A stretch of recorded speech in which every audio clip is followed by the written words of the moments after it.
amateurs do what they love. Professionals love what they do. Yeah. And the idea, or what that means to me, is that to truly get fulfillment out of whether it's a professional avocation, even a relationship, or something that you're pursuing in life, it takes time, right? And long-term fulfillment can't be found. And I think sometimes, particularly young people, move through life, and the moment that they face some resistance, or the moment that they feel some challenge, or the world kind of pressing back on them, and it doesn't feel fun or doesn't feel like something they love, they retreat from that. Yep.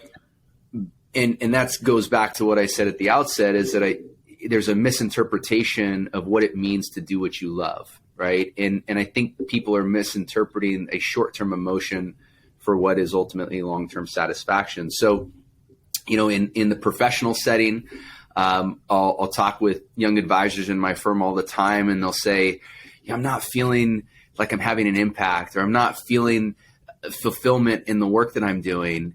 And I'm just not sure that this is for me. And I'm like, dude, you've been here 60 days. Like you barely even know the ins and outs. You've only got a couple of clients you've worked with. You haven't yet seen the impact of the work that you do. And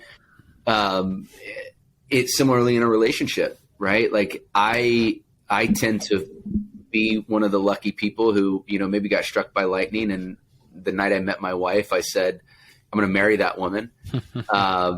But the love that we have today is very different than what I felt in that moment. Yeah. Right. What I felt in that moment was a fleeting emotion.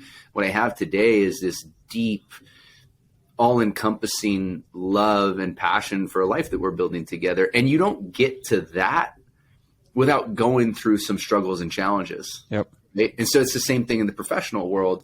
You can't expect to get satisfaction and fulfillment and love when you've been at something for 60 or 90 days, right? I mean, it takes time, and it's actually through that process. In my experience, it's through that process of overcoming challenges and growing in your mastery and proficiency of what it is that you do that you will actually find that love, right? It's this idea that, again, if I said it before, but fulfillment can't be found. It has to be constructed.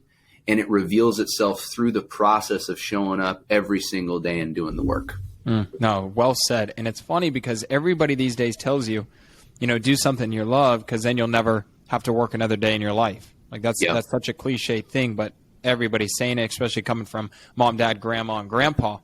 Yeah. But I think there's a caveat to that, because like you said, the short-term chase is temporary. And what I've learned from playing sports is, as much as I love playing rugby, I think a bigger piece of what I love about it is the process, both mentally and physically. So I love working out. I love training. I love eating healthy. I love waking up early and going to bed early. Like, I love my routine. I love getting to travel. There's so many little things besides the title behind my name that I'm truly passionate about, that I'm starting to, number one, just have that emotional awareness around. Because if you asked me 5 years ago, I would not even be able to have this conversation with you. But if you take rugby out of my life now, I'm happy, because I can still do those little things each and every day, despite not having the title in the sport, in my life.